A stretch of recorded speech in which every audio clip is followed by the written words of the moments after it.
Hello students, इस video में हम रिलेशनल डेटा मॉडल और उस पे जो कॉन्स्ट्रेंट्स अप्लाई होते हैं उसके बारे में पढ़ेंगे।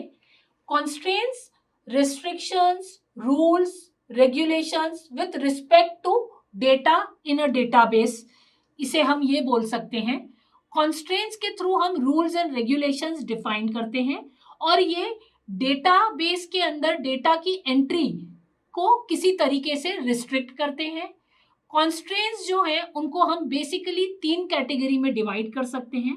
पहले जो कॉन्स्ट्रेंट आ रहे हैं वो है इम्प्लिसिट कॉन्स्ट्रेंट। इन्हें हम इनहेरिट मॉडल बेस्ड कॉन्स्ट्रेंट भी बोलते हैं। इम्प्लिसिट कॉन्स्ट्रेंट जो रहते हैं ये वो कॉन्स्ट्रेंट रहते हैं जो रिलेशनल डेटाबेस डिजाइन में इम्प्लिसिटली अप्लाई होते हैं।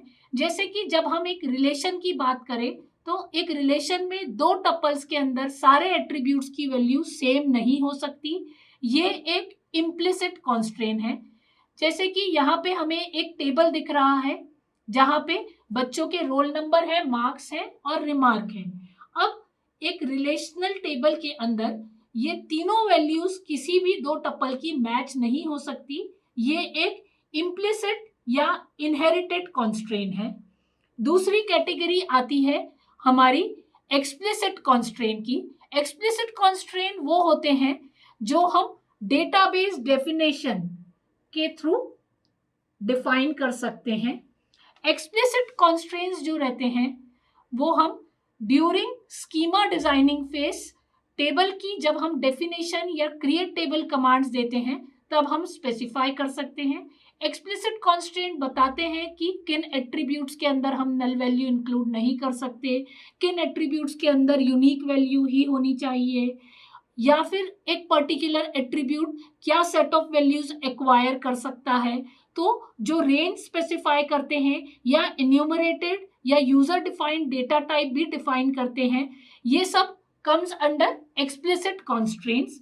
सो एक्सप्लिसिट कॉन्स्ट्रेंट्स को हम डेटा डेफिनेशन के टाइम पे हैंडल कर सकते हैं। Data definition language command are well suited to handle the explicit constraint. During creating a particular table, we can define the primary key, we can define if a particular attribute can not take null values, we can define the range a particular attribute can take, we can define the data type, we can define that this particular data type will be of date type and what will be the format of date which will be used. So all these things, all these type of constraints come under the category of explicit constraint. Now third category of constraint, application based और semantic constraint. ये वो constraint है जो कि एक particular organisation या business के rules को डिपिक्ट करता है। इन कॉन्स्ट्रेंट्स को जनरली हम एक्सप्लिसिटली डेटाबेस डेफिनेशन में हैंडल नहीं कर पाते और इन कॉन्स्ट्रेंट्स को हमें एप्लीकेशन प्रोग्राम्स के थ्रू या सॉफ्टवेयर के थ्रू हैंडल करना पड़ता है during software designing and application designing phase. So these are sometimes called application based constraints,